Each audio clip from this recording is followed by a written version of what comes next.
안녕하십니까. 신의균의 군사TV 디펜스 브리핑입니다. 자, 오늘도 아주 중요한 군사 무기 관련 소식 알려드리겠는데요. 제가 새해 벽두부터 우리 한국 방산이 승승장구하는 소식을 연일 들려드리게 되어서 정말 기쁩니다. 자, 어제는 우리 AS-21 레드백 장갑차가 미국에서 4파전을 벌이고 있는데 57조 원짜리 사업이죠. 그 중에서 나머지 두 개 모델은 거의 의미 없고 나머지 한 개의 모델과 거의 지금 결승전에 올라 있다. 그래서 우리 AS-21 레드백이 한화에서 만드는 그 장갑차가 57조 원 사업을 딸 수 있는 거의 50% 이상의 확률에 진입했다라는 소식을 알려드렸는데, 자, 오늘은 또 역시 우리 K9 자주포가 인도에서 또 대박을 터뜨리는, 원래 인도에 수출했죠. 슈가 대박을 터뜨리는 소식을 알려드리겠습니다. 자, 그리고 또 이란이 항공모함을 만들고 있는데 그 사진까지 공개됐습니다. 이란이 어떤 항공모함을 만드는지 또 왜 만드는지 그것도 알아보도록 하겠습니다. 신의균의 군사TV 구독, 알림, 좋아요 눌러주십시오. 자, 5가지 단신을 먼저 보겠습니다. 자, 인도가 공중발사형 공대함 미사일이죠. 브라모스 미사일 사거리를 연장했다라는 소식에서부터 미국이 터키의 미 인도군 F-35 그걸 지금 애리조나주의 루크 공군기지에 가다 놓고 있는데 그 경납고 임대료를 터키에 요구했다. 이거 양아치인가? 라는 생각이 들 정도로 지금 분노를 하고 있는데 어떤 소식인지 보도록 하겠습니다. 첫 번째입니다. 인도가 사거리 300km 중반대의 브라모스 A 공대함 미사일의 사거리를 크게 늘렸다는 소식입니다. 450km급 사거리를 달성해 장거리 치명성을 높였다고 하는데, 인도가 이 개량형 대량 도입에 들어가면 중국 해군 상당히 힘들어질 것 같습니다. 미 공군이 도입을 검토 중인 XQ-58A 발키리 무인 전투기가 해군에도 대량 도입될지도 모르겠습니다. 미 해군이 발키리 무인 전투기 2대를 도입해 해군 전투기와 통합 운용하는 실험을 위해서 제작사인 크라토스와 1,551만 달러 규모의 계약을 체결했다는 소식입니다. 미국과 영국의 차세대 전략원잠은 선체 주요 모듈을 상당 부분 공유할 예정인데요. 영국이 차세대 전략원잠 드레드노트급 건조에 필요한 SLBM 발사 모듈을 인수해 조선소로 가져왔다는 소식입니다. 이 잠수함은 2020년대 중반 진수해서 2030년 초도함이 취역할 예정인데 과연 어느 정도의 성능을 갖고 대비할지 주목됩니다. 일본이 오키나와와 규슈 지역의 주요 군사기지에 대한 요새화 작업에 들어갔다는 소식입니다. 중국과 북한 등 적성국가의 EMP 공격에 대비해 지상 군사시설을 지하화한다는 작업인데, 향후 6년간 오키나와, 나하와 요나구니, 규슈, 구마모토 겐군, 마이즈루 등이 우선 요새화 대상으로 선정되었습니다. 미 공군이 인수 여부를 결정하지 못한 튀르키예 소유분 F-35 전투기들에 대해 튀르키예 정부에 경납고 임대료를 내라고 요구한 사실이 알려져 논란이 되고 있습니다. 튀르키예 정부는 F-35 인도를 거부한 것도 미국이고 그 경납고에 붙잡아 놓고 있는 것도 미국인데 임대료는 가당치도 않다며 반발하고 있는데, 이 경납고 임대료 이슈가 미국과 튀르키예 간의 새로운 외교적 분쟁으로 비화될 조짐이 보이고 있습니다. 자, 이 수호이 30 MKI 전투기 많이 운용을 하고 있는 인도가 러시아로부터 야혼트 미사일의 기술을 받아서 이렇게 브라모스를 만들었죠. 그걸 300km 정도 날아가는 마3짜리 미사일이었는데 이걸 450km로 사거리를 연장했다라고 하는데, 아마 탄두 중량을 조금 줄이고 연료를 조금 느리고 하는 작업을 했지 않을까라고 생각하는데, 450km에서 쏘는 마3짜리 초음속 대함미사일을 이 인도가 이렇게 대량으로 장비하게 되고, 이 전투기들을 인도양 벵골만 입구에 딱 띄워버리면 중국 함대들이 정말 골치가 찌끈찌끈 아프겠습니다. 자, 발키리, 이 미 공군이 F-35와 이 로얄 윙맨으로서 같이 협동 전투, 멈스티, 이 협동 전투를 하는 이 용도로 사용하기 위해서 지금 이 발키리 그리고 어벤저 두 개를 경합하고 있는데, 어벤져는 이제 MQ-9 리퍼를 이렇게 조금 스텔시하게 가다듬은 그 정도 수준이고, 이 발키리는 완전히 새로운 비행기인데, 이걸 미 해군도 항모 탑재용 멈티 하는 이 용도로 발키리를 운용 평가를 한다라는 거예요. 그래서 이 회사에서 2대를 사면서 그 2대를 무장 인테그레이션하고 무장 실험까지 다 하는 이런 업그레이드를 해서 1,551만 달러에 2대를 하고 그 무장하고 뭐 이 패키지 다 한다고 하는데 그렇게 보면 정말 싼 것 같습니다. 이 발키리가. 만약에 미 해군에서도 이게 좋다라고 선정이 되면 이걸 이제 앞으로는 그 항모에서 운용을 해야 되니까 미 해군은 항모에 이착함을 할 수 있는 이 캐터바 방식, 캐터필더로 쏘고 어레스트 와이어로 걸고 그래서 착감시키고 하는 이 방식으로 또 개조를 좀 해야 되겠죠. 아무튼 발키리가 대박이 터지지 않을까라고 생각이 되네요. 자, 그리고 이 거대한 구조물이 미국으로부터 건너온 건데요. 바로 원자력 잠수함, 전략 핵잠에 들어가는 핵미사일 쏘는 수직 발사관입니다. 영국이 지금 뱅가드급 원잠 핵잠을 가지고 있는데 그걸 드레드노트급이라고 하는 전략 핵잠으로 업그레이드를 이제 다시 교체를 하죠.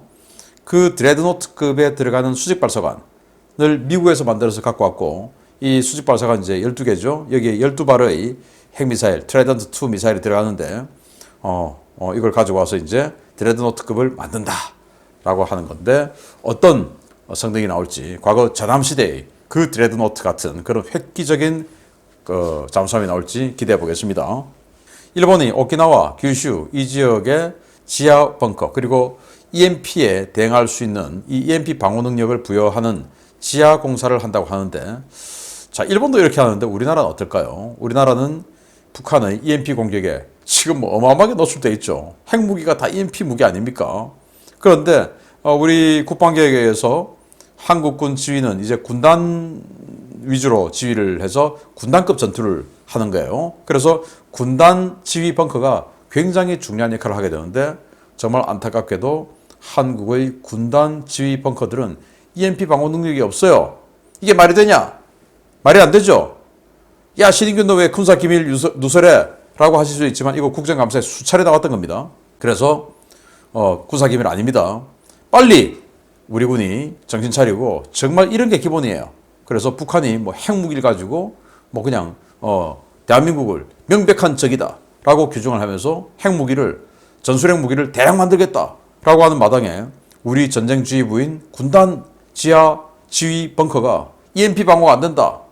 웃기는 일이죠. 그래서 이런 기본부터 충실한 군대가 좀 되자.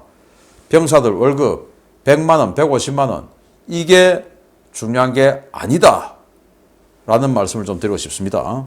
자, 저는 이걸 보고 이게 실화냐라는 생각이 드는데 미국이 정말 이러면 미국 뭐 양아치지 그냥 뭐 그렇지 않습니까? 아니 물론 뭐 이 터키에 F-35를 안 주는 거 이해가 돼요. F-35 주면 러시아에게 F-35의 이 어떤 그 전파 특성 그리고 레이더 반사 특성 이런 거 다 노출될 우려가 있으니까 안 줬던 거죠. S-400을 터키가 도입을 하면서.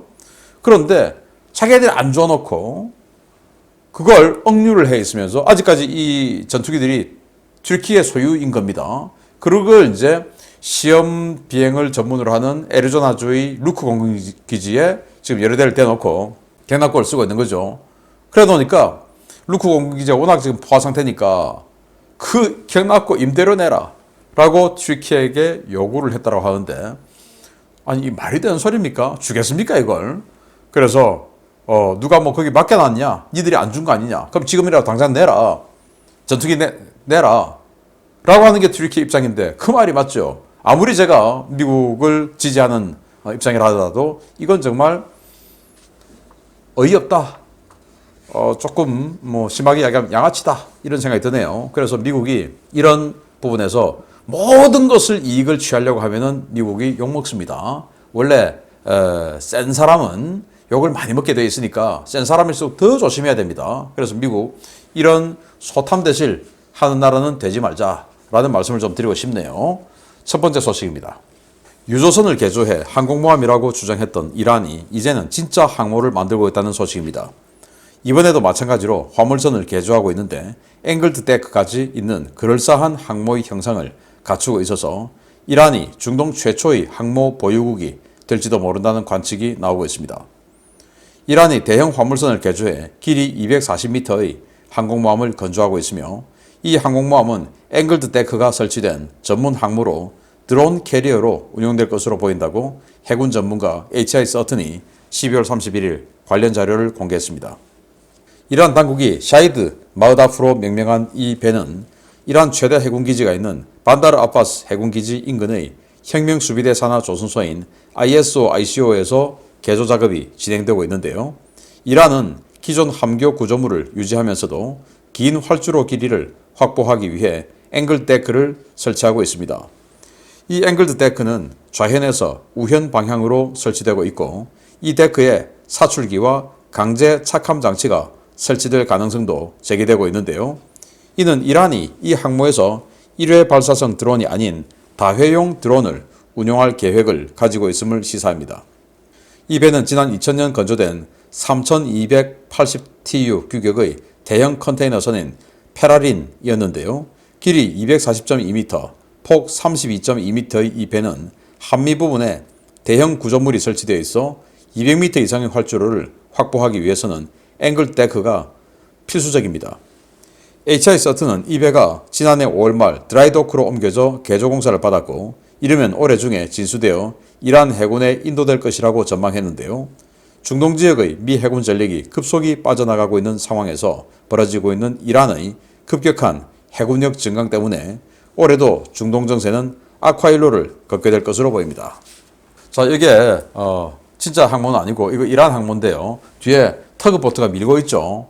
터그보트가 요만하게 보이면 이 항모가 뭐 크진 않다. 그냥 항모 형상을 하고 있는 그냥 수상 구조물이에요. 그래서 미 항모 타격 훈련하는 그래서 미 항모를 공격하기 위해서 이란 고속성들이 막 에워싸고 뭐 이거 훈련하다가 이제 옆에다가 포탄 떨어뜨리려고 했는데 그냥 명중해 버려 가지고 이제 수장돼 버린 바로 그겁니다. 그리고 이란은 이제 이런 걸 만들었죠. 드론 항모 이러면서 그냥 화물선에다가 위에다가 이런 평평한 갑판을 만들었어요. 그래가지고 이걸 가지고 드론 항모라고 주장을 하는 항모 호소배입니다. 자, 이걸 가지고 있다가 이제 진짜 항모를 만들 거야 라고 해서 진짜 항모를 만들어요. 그래서 이런 화물선이 아니고 컨테이너선을 바탕으로 만들어요. 3280TU 그러니까 컨테이너 3280개를 얹을 수 있는 그 컨테이너선을 이렇게 군함으로 개조를 하고 있는데 이 앞부분이 이제 항모용 진짜 비행갑판이 되겠죠. 그리고 우리가 상상하는 이 항모의 이 아일랜드 함교는 원래 구석에 이렇게 한쪽 구석에 있죠. 그래야 갑판을 앞뒤로 전부 다 사용할 수 있으니까. 그런데 이 컨테이너선은 중간에 이 함교가 있으니까 이건 도저히 옮길 수가 없죠. 그래서 옆으로 삐죽이 앵글 데크를 만들게 된다라는 건데 그래서 이걸 이제 정면에서 보니까 이 영상이에요. 보이십니까? 네, 여기 정면에 오른쪽에다 불룩하게 뭔가가 나와 있는데 이걸 덧대 붙인다라는 거예요. 자, 그걸 이제 확대해 보면 이렇습니다.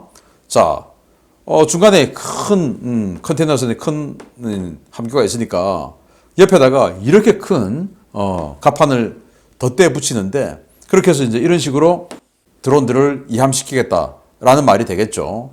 자, 그러면 저는 뭐 선박 전문가는 아니지만 이 항공모함의 이 아일랜드 함교가 한쪽 귀퉁이에 서 있는 이유는 첫째, 갑판을 제대로 활용하자, 앞뒤로 다 쓰자라는 거고, 둘째, 이 앵글덱이 삐져나와 있으니까 이 앵글덱이 삐져나오는 이 무게 중심, 무게, 그리고 또 그러면 이쪽은 또 무게가 맞춰줘야 되니까 이 아일랜드의 무게와 앵글덱이 삐져나온 이 무게를 중심을 잡기 위해서 한쪽 귀퉁이에 세워놨겠죠. 그런데 여기는 함교가 중간에 있어요. 그리고는 이쪽 좌현에다가 앵글덱을 이만큼이나 크게 어마어마하게 크게 만들었어요. 그럼 무게 중심이 좌현으로 엄청나게 쏠리겠죠. 그러면 이 우측에서 그냥 뭐 큰 파도 한 방 팡 때려버리면 이 복원력이 약해져 가지고 넘어져서 못 일어난 건 아닐까라는 생각이 드는데 과연 이게 진짜로 정말 바다에 떠서 중심을 잡고 나갈 수 있을지 모르겠는데 이란 입장에서는 페르시아만의 자신들의 해상 수송로 또 자신들이 지금 후티 반군에다가 뭐 무기 갖다 주고 하는데 미 오함대 검문 검색 걸려가지고 무기 뺏기고 하는 그 수송로를 보호하고 싶기도 하고 뭐 그런 여러 가지 차원에서 이렇게 항모를 만드는데 과연 이 항모가 넘어지지 않고 서 있을지 그게 저는 의문이다 라는 생각이 들고 자 이런 소식 바탕으로 진짜 오늘의 메인 소식 알려드립니다. K9 자주포 100문을 구매하고 지난해 100문 추가 조달 의사를 밝혔던 인도가 현지 시각 12월 30일부터 K9 자주포 100문 추가 조달 위한 공식 계약 절차에 들어갔다는 소식입니다. 인도 육군은 추가 도입 규모를 100문보다 더 늘리고 싶어 하는데 규정에 발목이 잡힌 모양도 있습니다. 인도 국방부가 한국의 한화 디펜스로부터 기술 이전을 받아 인도 현지 라센 앤 투브로에서 면허 생산 조달하는 K9 자주포 100문을 추가로 도입하기로 하고 한국 및 인도 업체와 협상에 들어갔다고 인도 현지 일간 더 힌두가 12월 31일 보도했습니다. 인도는 지난 2017년 3월 K9 자주포 100문을 수입을 결정하고 2018년 인도 현지에 조립 라인을 건설했는데요. 당초 2019년 초도 물량이 출고될 예정이었지만 한화 디펜스의 완벽한 사업 관리로 일정을 6개월 이상 앞당겨 18년 8월부터 K9 납품이 시작되었습니다. 인도는 2019년 초 인도 파키스탄 분쟁 과정에서 국경 고원지대에 긴급 투입했던 K9 자주포가 한간의 우려와 달리 탁월한 성능을 보여주며 파키스탄 군에 대한 억제 임무를 효과적으로 수행한 것에 큰 만족감을 표시했습니다. 인도는 이듬해인 2020년 6월 라다크 지역에 K9 자주포가 전진 배치된 직후 K9 자주포의 사정권 내에 중국군이 철수한 것을 확인하고 K9이 중국군을 몰아냈다 라며 K9 자주포 추가 도입 의사를 밝힌 바 있습니다. 인도는 2021년 2월부로 100문의 K9을 모두 전력화한 뒤 추가 전력화 사업을 추진했지만 예산 문제로 연속 생산을 하지 못했는데요. 인도 육군이 K9 추가 구매를 위한 예산 확보 노력을 기울이는 동안 이스라엘 등 외국 업체와 손잡은 인도 대기업들이 국산화율을 높인 다른 모델들을 인도 육군에 제시했지만 이들 모델은 모두 인도 육군의 시험평가를 통과하지 못한 것으로 알려졌습니다. 인도 육군의 한 관계자는 현행법상 추가 구매는 원조달 사업 규모를 넘을 수가 없어 추가 구매 형태로 구매 가능한 최대 물량인 100문을 우선 주문할 것이다 라고 밝혔는데요. 이 사업을 진행하는 동안 신규 소요 제기 형태로 최소 100문 이상의 K9을 추가로 구매하기 위한 준비도 진행되고 있다고 밝혀 인도군의 K9 구매 물량은 300문에 달할 것으로 예상됩니다. 현재 인도가 도입하고 있는 K9은 K9A1 사양에 가까운 모델인데요. 인도군이 추가로 K9을 도입하는 시기에는 성능이 대폭 향상된 K9A2 모델이 완성될 예정이어서 K9A2 모델의 추가 수출도 기대해 볼 수 있을 것 같습니다. 자, 인도는 지금 파키스탄 그리고 중국하고 실제 전투를 벌이는 분쟁을 하고 있죠. 그래서 2019년 파키스탄하고 공중전을 하는 그 엄청난 상황에서 K9을 전진 배치했고 그게 이제 상당한 억제력을 했다. 그리고 이 고원지대에 인도가 그동안 가지고 있던 이 기갑 장비들이 터보 차저가 없어서 고원지대에 올라가면 산소가 부족해서 제대로 기동을 못했는데 이 K9은 엔진이 터보 차저가 있어가지고 고원지대에 가도 잘 기동하더라 라고 해서 신뢰성까지도 칭찬을 받았고 그리고는 이제 2020년 이 중국하고 라다크에서 또 분쟁을 했죠. 그 라다크 분쟁을 할 때 K2 봉 있는 그쪽입니다. 여기다 K9 배치했더니 K9의 사거리인 40km 그 내에 있던 중국군이 뒤로 그냥 다 물러갔다. 그래서 K9이 중국을 철수시켰다라는 이 자랑스러운 보도도 하기도 했었는데요. 자, 그래서 K9에 상당한 호감을 가지고 있고 이걸 더 가지고 싶었던 거예요. 그래서 더 가지려고 하니까 또 인도 여러분 뭐 타타 자동차라고 아시죠? 과거에 우리 쌍용차 일시적으로 가졌던 회사인데 거기서 잠깐 해가지고 이스라엘하고 뭐 이렇게 그 기술 제휴해서 자료형 자주포 이런 걸 또 제안을 했어요. 자, 우리가 말이야 이런 거 국산화율 왕창 높여서 국산이나 마찬가지니까 이런 걸 도입해야지 왜 자꾸 한국에다가 로얄티 주고 그거 하냐 해가지고 인도 육군이 그럼 시험평가 해보자 했는데 모든 면에서 K9보다 못했던 겁니다. 그래서 안 돼, 이들 안 돼, 이제 인정하지 하고 쫓아내고 그리고 이제 K9 추가 도입을 이제 하고 근데 인도 육군은 야 이거 뭐 토탈 200문 가지고 되냐? 우리 더 있어야 돼. 라고 하니까 100문 도입했고 거기에 추가 도입은 100문까지밖에 안 되는 거예요.